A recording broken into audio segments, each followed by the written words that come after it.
உலகத்துல வந்து அக்குறமும் அநியாயம் அதிகமாயிடுச்சு. அதனால வந்துட்டு கண்டிப்பா வந்துட்டு கடவுள் கீழே இறங்கி வந்து தண்டனை கொடுக்க மாட்டாங்க.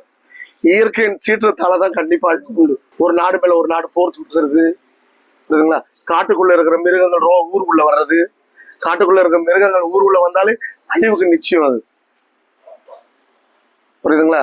நீங்களே பாப்பீங்க, 2026 ஸ்டார்ட் ஆன உடனே ஒரு மாசம் நல்லா இருக்கலாம், இல்ல 10 நாள் நல்லா இருக்கலாம், இல்ல 20 நாள் கூட நல்லா இருக்கலாம். அதுக்கப்புறம் எதனா ஒரு மூலைல அங்கங்க அசம்பாவிதங்கள் நடந்து கொண்டேதான் இருக்கும்.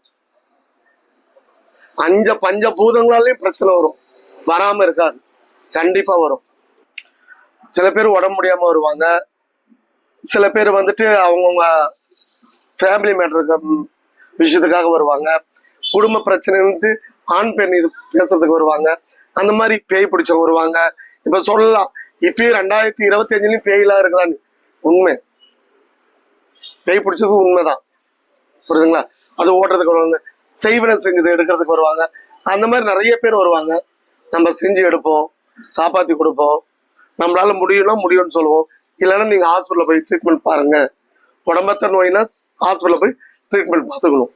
இயற்கைக்கு கோபம் வராம, இயற்கையை அழிவுபடுத்தாம, இயற்கையை கொச்சப்படுத்தாம, இயற்கையை கேவலப்படுத்தாம இயற்கையை வழிபட்டால் நம்மளை சுத்தி இருக்கிற கெட்ட மனுஷனும் நல்ல மனுஷனும் மாறுவாங்க.